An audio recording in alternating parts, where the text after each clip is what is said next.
Hey y'all, it's Nikki. Welcome to episode 8 of the Working Mamas podcast. And this is the first episode I'm recording with my actual podcast microphone that I bought last summer of 2018, over a year ago. And I'm just now using it. It sat in the box in my office for a few months, and then I took it out the box and put it on display on the desk, and then it still sat there for another couple of months. And my first 7 episodes, I was using my beats for some reason. I would literally look at the microphone and walk past it and use my beats. No idea why, but I saw it today and I said, you know what? I'm going to record this episode that I wanted to record 2 days ago, and I'm going to use my microphone. So, thank y'all for tuning in today. We are coming up on the last Friday of June, which means we are about to kick off the third quarter of 2019. We are halfway through the year, and this is a good time to take a step back and think about where you are as far as your personal goals and your professional goals. I mean, we all had those long list of goals that we were going to accomplish New Year's Eve and New Year's Day, and now fast forward 6 months, let's take a look at those and see what kind of progress has been made. I know it's probably wind down season at your jobs. It's vacations, the relaxed dress code, and all of that. But what you don't want to get too lackadaisical on is your professional development and always working to be better. This is a great time to sit down with your boss, find out what's really good. How are you performing? What are they thinking you need to work on? Or what's next for you professionally? Sit down and have that conversation so that if you are lacking in an area, if you are not meeting expectations, or if you feel like you're not where you want to be, you have this second half of the year to step your game up. So start this whole process of evaluating and assessing your progress by having a conversation with your manager. This is something that really you should be doing anyway, at a minimum every other week, and having some type of conversation about your workload, what kind of projects you working on, what's going well for you at work, what's not.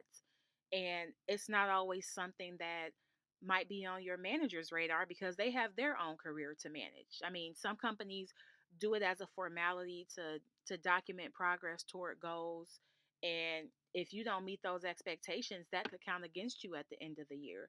Some companies don't have any type of process or any type of employee manager relationship type of things that can really be mutually beneficial as far as individual careers and the team as a whole. So I was preparing for this episode and making some notes, but at the same time I was trying to clean up some files on my computer because I've had my computer for several years, and just trying to get them more organized. And I ended up finding some of my old performance reviews from when I worked at GE, and I just read over a couple of them, like, wow. I mean, GE had me out here with a better vocabulary than Stephen A. Smith. The way that some of the things that I had to write, and I know some of these were like iterations where I wrote it as a draft, and then I had to change something or use some template and update some things. But the other part of that was I really wanted to drive home what it is that I was working on, what I needed to work on, and where I wanted my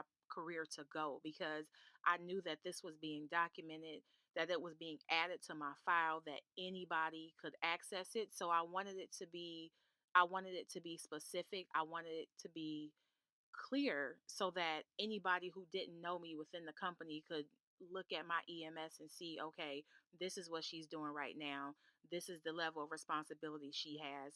This is what she's doing with affinity groups or professional organizations, and these are the things that she needs to develop. So I wanted somebody to be crystal clear about what I was doing, what my purpose was at GE, and where I was trying to go. So anybody that knows me knows that I love GE. I professionally grew up at GE, and I learned a lot. I did a lot. I met some amazing people that I probably would have never met had I worked at any other organization. Had a chance to go to some different places, learn some things, and I really enjoyed that whole GE experience. Those were like the golden years of my career. So I knew that I felt that every day going to work. That's why I took three highways to get there. And I had a 3 hour daily commute round trip. So I loved it that much that I was willing to do all of that. But I knew the type of development that I was getting at GE. And I knew that several years later, when I was further in my career, I would really want to reflect back on that time there because it did a lot as far as molding my career and helping me as far as how to move and navigate in these corporate streets. So I kept a lot of my mid-year reviews, my annual reviews, my one-on-one conversations that I had with my manager, which I actually initiated because I needed the feedback. But what I particularly loved about GE was the ongoing efforts that they made to connect with employees. What's our pain points? What do we need more of? What do we need less of as far as the department is concerned? What do we really think about our managers? I mean, just anything you could think of. There was this annual survey called EOS, the Employee Opinion Survey.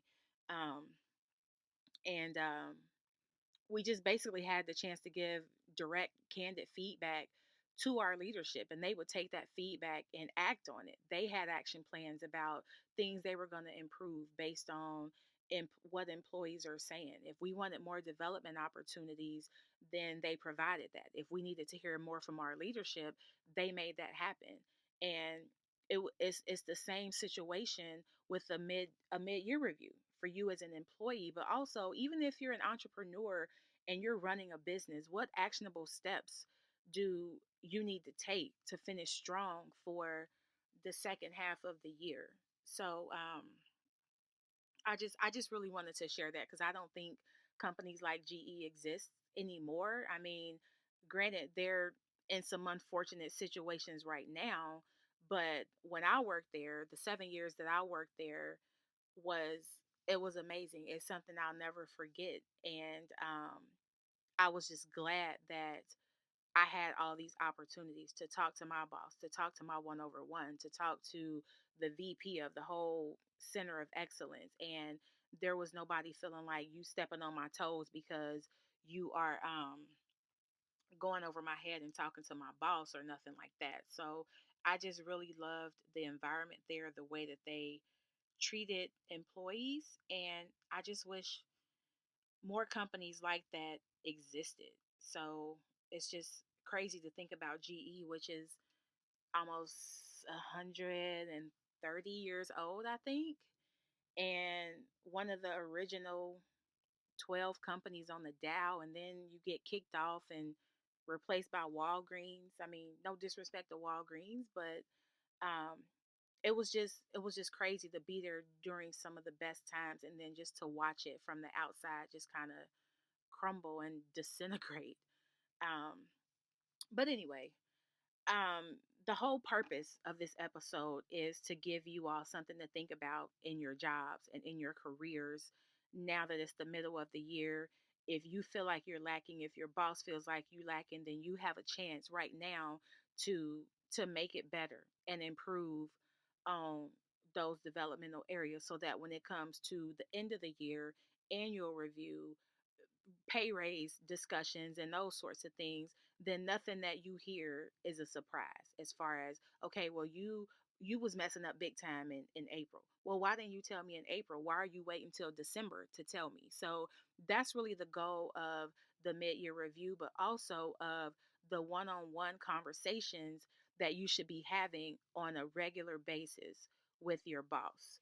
And as I mentioned, I started doing it with my boss when I was at GE because I needed to know. I wanted to know what my boss thought, what her boss's boss thought, what her boss's boss thought, what they felt about my experience and what I brought to the table and how I could bring more of that. I mean, I needed that feedback, whether it was good or bad, for my own development. And of course, there was some great feedback, but there was also some stuff that I didn't want to hear. And it's crazy because I'm looking at my reviews and I was looking at we had this rating scale where you either like didn't meet the expectations, you consistently met them, or you exceeded the expectations.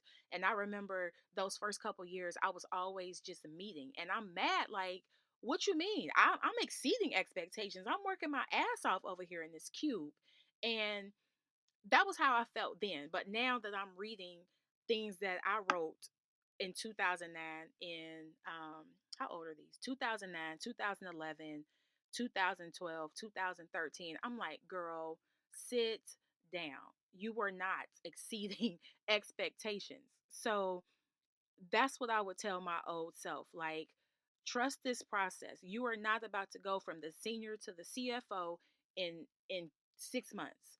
So now that I'm looking back at this, it makes me laugh a little bit because I was really like real life 38 hot that I was not exceeding expectations. And I felt like it was a personal vendetta against me. Like, why do I keep getting hit with the middle? I'm top of the top. But again, talking to a Nicole from 10 years ago, girl, calm down because you're not. And if you were, somebody will see it. No, you're not, and you know that you're not. So that's just that was a really a big part of why I kept a lot of these, because I wanted to see what was I saying back then versus if I look back at it, what am I saying now? So I will include a link to the one-on-one template if you feel like you're at a point where you need to know what's going on in your company, what your boss is thinking or what their boss is thinking. And if you have some goals, if you're trying to get that promotion or you're trying to move into a leadership role, then this template is a great way for you to have some talking points to start that conversation. Take the awkwardness out of the whole thing, because if you've never done this before, if you've never sat across the table from your boss and just really talked about you, your career, what you feel like you're killing it on and what you feel like you need to work on, and you don't get any feedback from them to say, well, yeah, you know what, you're right, you did a great job on this project, but not so much on this one. If you don't have that candid feedback from your boss, it can be a little bit awkward, but it's necessary.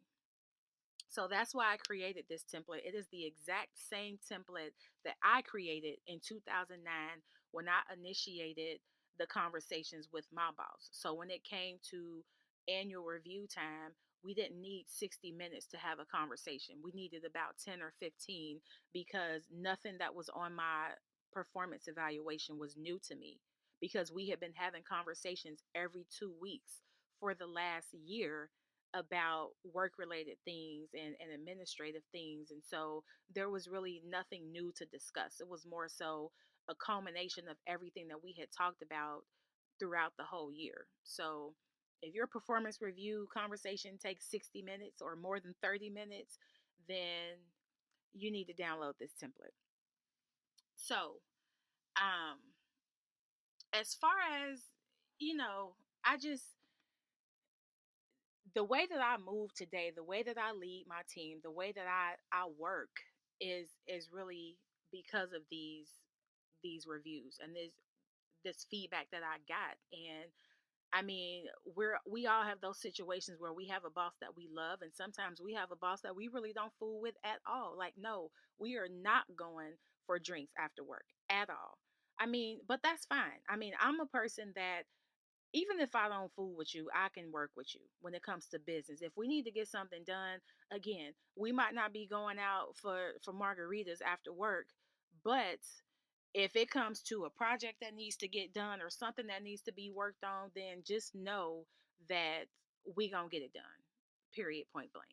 So, I the purpose of this is to really also give your boss something to think about and let them know that you do care about your future and your career, and that you value their opinions, and that they can possibly help open some doors for you that you can't open on your own. So for me, as a leader, I made it a point to treat my employees like they were my customers. I mean, they were the foundation of my department. They're doing the day to day transactional work, they're the closest to what's going on.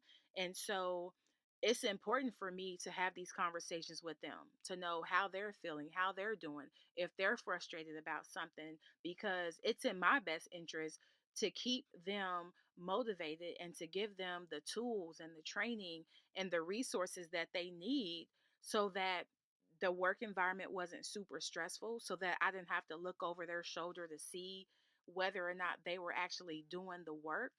Um, but just to make sure that when I turned my back and I had to get my work done, that they were also getting their work done.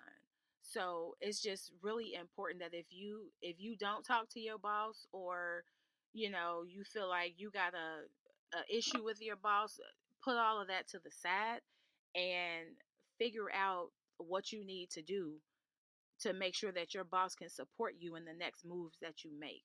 So I just wanted to share a few things about what you can do right now. If you know that you're not giving 100%, if you know that you're trying to get promoted, or you're trying to get that raise or that new job, some things that you can do now, today, to really take yourself to the next level and be better than the person that you were.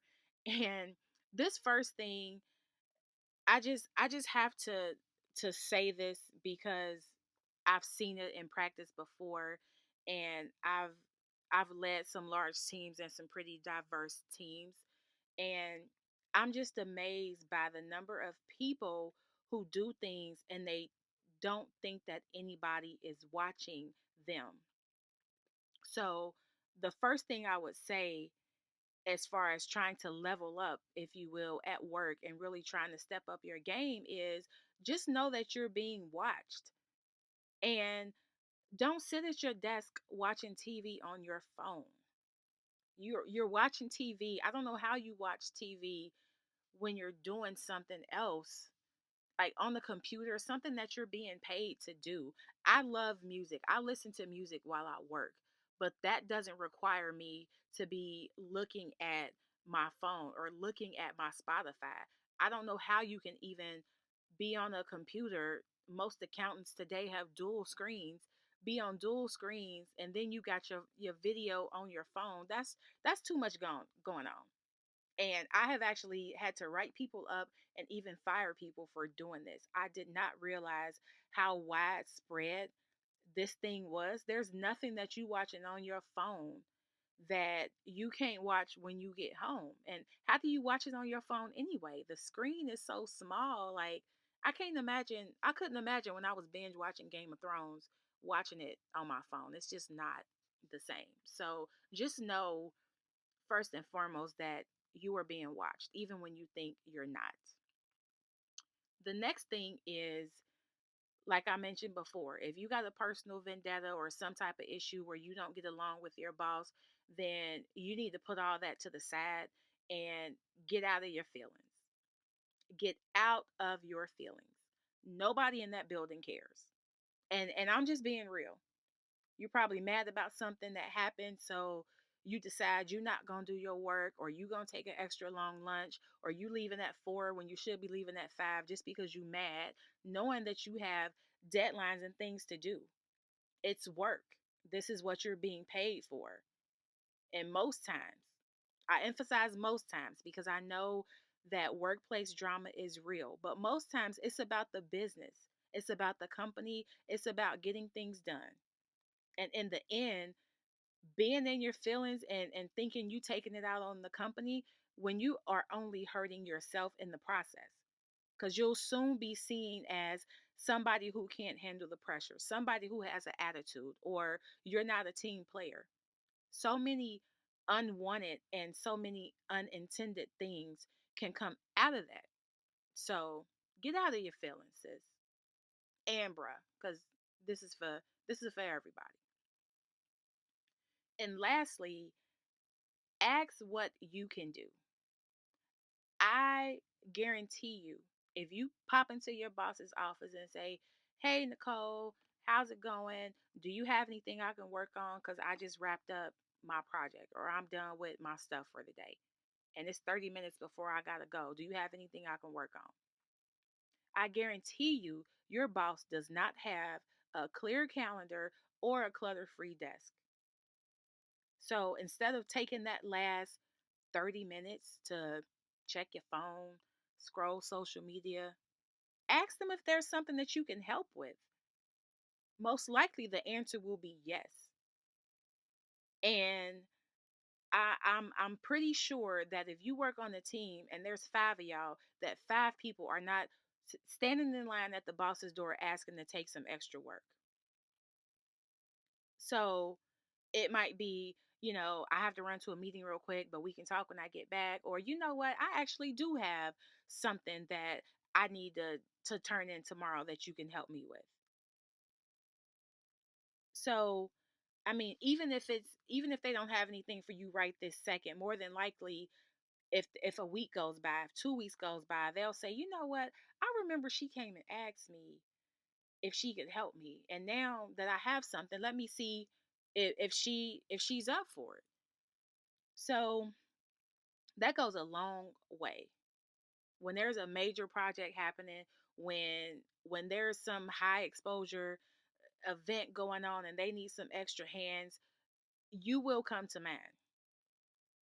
I remember one time my boss's boss was having this big meeting, and my boss ended up being out for some reason that day. And then she texted me the morning of and said she had to be out and asked me to go to the meeting in her absence. And so it was an environment where, you know how the leadership has their weekly meetings with their direct reports, but what I loved about this meeting is it used to be just the VP and his direct reports. Well, he decided to open the meeting up to anybody in the department that wanted to join the meeting. I mean, obviously you would be way in the back sitting, probably not even a seat at the table. You kind of push back behind everybody else, but I made it a point to be at those meetings, those every morning at 9 o'clock. I made it a point to be in those meetings. And half the time, I didn't really know everything that was going on, but I had a general idea of what was happening, what the pain points were. And I would always take notes on things because I might go Google it or I might ask somebody about it later. And I mean, again, they were talking about sometimes things that were over my head, but the fact that number one, I was listening and paying attention, and number two, I was present. So everybody knew, okay, they knew I didn't report to the VP, but they also knew that this meeting was open to everybody, and they saw my face every morning at 9 o'clock. So it was on my calendar just like it was my meeting, like it was mandatory. And my boss knew that during our team meetings that I took really detailed notes. So that's why she asked me to go. She knew I was going to go. She knew I was going to listen and ask questions. And she knew that I would have a page or two of notes for her to look over. So you don't I say that to say you don't have to have some big title or a corporate office to make yourself known, to learn really. I worked in accounting, but there was stuff that was happening in cash. I didn't know what the hell a sheetment was until I sat in these meetings. There were tax issues going on, there were regulatory issues going on, but I probably couldn't give you details about every single one of them, but I knew from a high level what was going on simply because I was there. And that was my competitive advantage over my peers. And it didn't require me to do anything that I wasn't already doing. I love to write. I love to talk. I mean, I'm writing a whole CPA exam curriculum right now by hand by myself. Um, I blog and ghostwrite for people because I love to write and I always have. So it's important to be you and bring yourself to the table, not what you think somebody wants, not what you saw somebody else do, not what you saw on social media when you saw somebody living their best life, not knowing what happens behind the scenes. Bring your talents to the table and watch how your efforts pay off. So, um I really wanted to real quick read y'all some stuff off of these performance reviews because it is so just refreshing to me that now I'm laughing about this, but I was legit pissed about not getting that exceeds. I know I talked about that probably 10 minutes ago, but that I was mad about that. I was mad about that. So, I just want y'all to kind of get a feel for where I was, where my head was in 2009 and then 10 years later. So, I started at GE in July of 2009 and then this was my first review in December of 2009. So, my managers I'll read mine first. So, my summary was my main objective is to take time to learn the securitization process and how these transactions impact the business. I am also working on learning more about the numerous functions and responsibilities within my team. And yeah, they were numerous, there was a lot with my team so that I identify any areas for process improvement. I have also made it a priority to actively participate in GE organizations such as the Women's Network and GE Volunteers, not only to meet people, but also to give back to the communities that we serve. Look at that. My goal is to become a securitization expert so that in 2 to 3 years, I am able to progress within the finance team. So that's what I wrote as my summary, just kind of recapping my first 6 months at GE. So that's on the left side. On the right side is what my manager wrote. So she wrote, Nicole demonstrates growth values, being a clear thinker and showing imagination. Let me explain that real quick. So at GE, we used to have these growth values like clear thinker, imagination, external focus, inclusiveness, some other things. And so a lot of times we would create our goals around these growth values.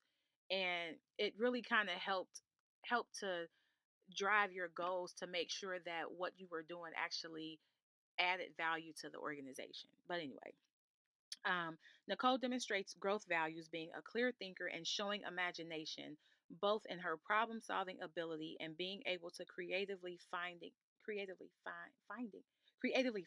a typo, to creatively find new ways to increase her skill level. She appropriately asks for guidance when she needs it. She is continuing to learn about the process and communicating better with her team. Although the team has faced many challenges in the last 6 months, Nicole is making strides to improve her knowledge and grow within the team and company. So I was still getting my feet wet. I was still trying to figure out what securitization was and what all of this meant. So let me look at my summary from 2011. My overall objective for 2011 was to learn more about the various functions throughout the COE. This is also the year my daughter was born. I was off work. I was on disability for 6 or 7 months because I had to be put on bed rest with my daughter. So I probably spent 4, maybe 5 months in total at work um, at GE. But I was still getting paid. So thank God for good benefits. Anyway, my overall objective for 2011 was to learn more about the various functions throughout the COE. I volunteered to participate in several projects, including legal entity simplification and creating SC portals. What are SC portals? creating SC portals, individual retailers, both of which positively impacted several functions across the COE. I don't know what SC portal is. I remember the term, I don't remember what it is. Um, I will continue cross training and participating in various projects. In addition, I will continue to grow in my current position, pursuing short and long term goals such as obtaining MBA and CPA. There go that damn CPA. And this is 2011, y'all. This is 2011. It's always been on my goals list. I just kept talking myself out of it. Obtaining MBA and CPA to prepare for my next role and still remain active in affinity networks and extracurricular activities. Wow, I would have cut like three of those sentences out and just been way more to the point. It was very verbose. Um, but see, now I can say this. Now I can say this as I look back on where I was 8 years ago when my daughter was a newborn and she's about to be 8 years old. That was just a totally different time for me. I was still trying to adjust to being a mama. Um, So my manager said, there go that damn consistently meets again, y'all. I didn't get the exceeds in 2011 either. I got it in 2013 though, I think. Anyway, my manager said in 2011, Nicole has grown in her knowledge of securitization concepts by assuming a more active role within the team. She should continue to work toward a greater understanding of the overall process as the team expands into a new trust. So that right there kind of speaks to me being out. Um, I learned a lot about securitization, even though I was only there for 5 months out of the year. But by the time I had came back, I went on maternity leave April 20th of 2011, and I came back like after Halloween. So there was a lot going on. My desk had even moved, and we were about to do some different things with the trusts that we were managing. So I had to get up to speed on everything again because it was about to change. So she also said, hold on, I need water.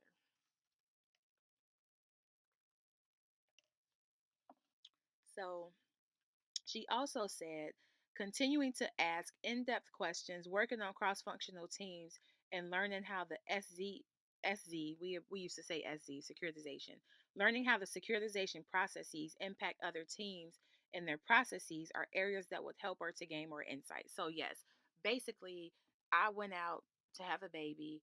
I was gone for over half the year, and I had to basically relearn my job because everything was about to change. Some strengths. Um,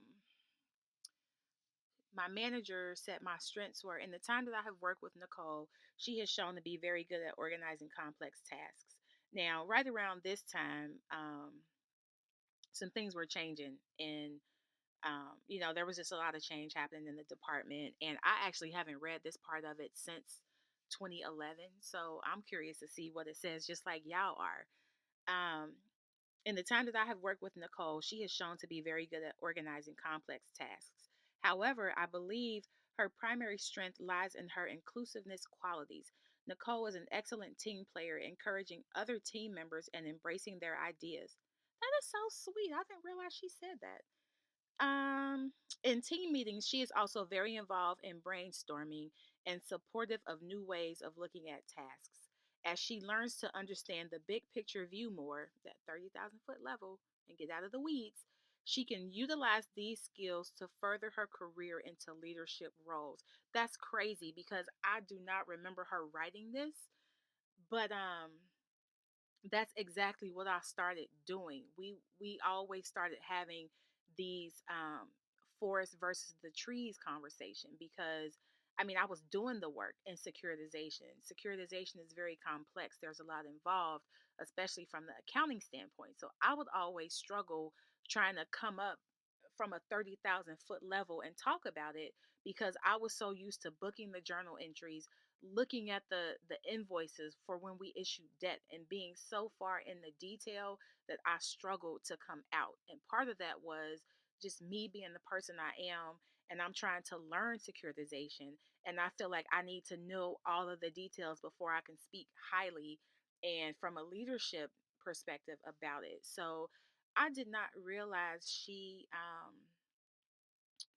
I did not realize that she said that. But to be fair, because I'm that person, I like to keep it real. That was what my manager said about my strengths. Here is the next section, the developmental needs, and what my boss said. So the employee input, which was mine, I want to focus most on expertise. And again, I haven't looked this far down these since they actually happened. So I'm reading this. It's almost brand new to me again because it's been so long ago. But employee development, what I wrote is I want to focus most on expertise. While I am proficient in my job, I would like to work on more high level items such as updating monthly control files. Yeah, that was a crazy file. And being more aware of functions taking place in Connecticut. That's where operations was based out of, and they had all the complexities that they saw, and then they would just pass it to us. So it was a lot to learn. It was a pretty cool process too. Doing so will aid in my understanding of the overall securitization process. I will achieve this by participating in dashboard meetings and working more closely with the Connecticut ops team. Yep. So then my boss said, given the complexities of the securitization process, I literally just said that. So, okay, I'm starting to see my own growth here, y'all. Y'all are witnessing a moment, a pivotal moment of personal growth. I have these every now and then when a light bulb goes off in my brain. So, this is this is a cool feeling for me right now. Given the complexities of the securitization processes, the opportunities for growing in the area of expertise are always available. Nicole is definitely making strides each year at gaining a better understanding. In order to become more efficient in her work, Nicole could benefit from a slower, more methodical approach in preparing her work. She asks good questions and makes a concerted effort to understand processes, but can be hindered in moving too fast through a process. You know what? I'm willing to bet that when we had this conversation that I was mad about that. Um Not really mad about it, but just kind of like side eyeing, like, really? What you mean? So, now that I'm thinking about that experience, I have to 100% agree with my boss because I remember those times where I would just be rushing to get something to her just to say that it's done on time. And she would bring it back and say, "This is good, but you forgot this, this, and this, or you didn't update this, this, and this." And I would always be so mad at myself, like all the hard stuff, writing out the journal entry, trying to figure out how to add $750 million in debt plus expenses plus investor, all the investor things to a ledger was easy for me. But when it came to the little things, those were the things I kept just missing the mark on. And it wasn't because I didn't know. It was because it was a race against time for me. So just knowing myself, I'm pretty sure I looked at this and kind of side-eyed her, but now I have to agree with that. Um yeah, I definitely have to agree with that. So, yeah, this was a good exercise for me. See, this is why I just said forget it. I want to do a podcast and I'm going to do it because when I was preparing for this podcast, the goal of it was to tell y'all about my one-on-one template that I created that has been so valuable and instrumental for me in my career. And even after I left GE, I still took that template to other jobs as a director, as an assistant controller, as third in command at my company. Just because I was moving up didn't mean I didn't need the feedback. I actually needed it more than more than ever. So the goal was to share that with y'all, to tell y'all to download it and use it because I really want y'all to be the best that y'all can be out here in these corporate streets. But the fact that I was doing something totally unrelated to the podcast, which was cleaning up my computer, I stumbled on these old performance reviews, which I knew I had them somewhere. I didn't know where they were. I thought they were on my old computer. I didn't know where they were, but I knew that I had them. So the fact that I found them, that I'm able to look at these a decade after they happen, and go back to those times, and I'm just like, yeah, everything that my manager said is, now that I think back on it, was spot on. And I know that I side-eyed her a few times, or I gave her a couple "what you mean though" type of responses when she would say things that were not all peaches and cream. So I mean, I hope that this was helpful for y'all. The interesting thing is this was very helpful for me. Um, Almost in a cathartic kind of way, because like I said, I loved working there, and these were some of the golden years of my career. And there were some things that happened, and relationships deteriorated because people's feelings got in the way. And so and I'm partially, some of the feelings were my feelings, but there were other people's feelings who got in the way. So I say all that to say, now that I look back on it, I'm like, was it even worth it?